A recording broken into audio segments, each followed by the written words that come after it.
So, many years ago, probably over 20 years ago, I was living in LA, and I worked at a company that we were on the 8th floor of a building on Wilshire Boulevard in Los Angeles.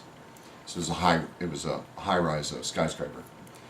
And my office, one side, I was on the side of the building, right? So one side of my office was all glass, right? And so that was my office, right? And I was out of town a lot, and I had a Rolodex on my desk, and it had all the numbers, client numbers, and stuff like that. Pizza, order pizza, things like that. And one of the cards that I had in the back, under W, of course, was weather. At the time, there was a phone number you could call, and the National Weather Service would give you the forecast for your area, Los Angeles in my case. And so on that card, I just had weather, and then I had the phone number.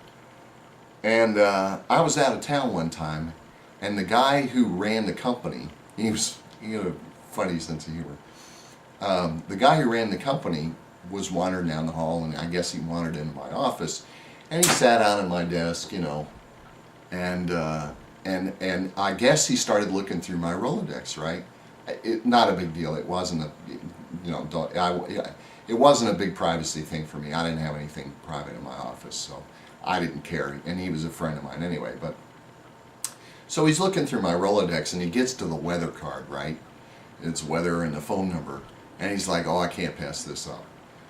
So he takes a pen, right? He pulls the card out, and he writes on it, "Hell, just look out the window," and then he puts it back in my Rolodex.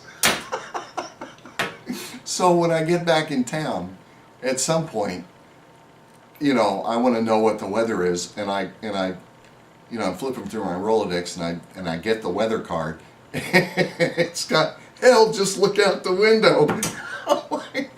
Oh man! And I knew exactly who did it. And the next time I saw him, I'm like, "Thanks for writing my Rolodex card, pal." And he just laughed. So anyway, rate, comment, subscribe.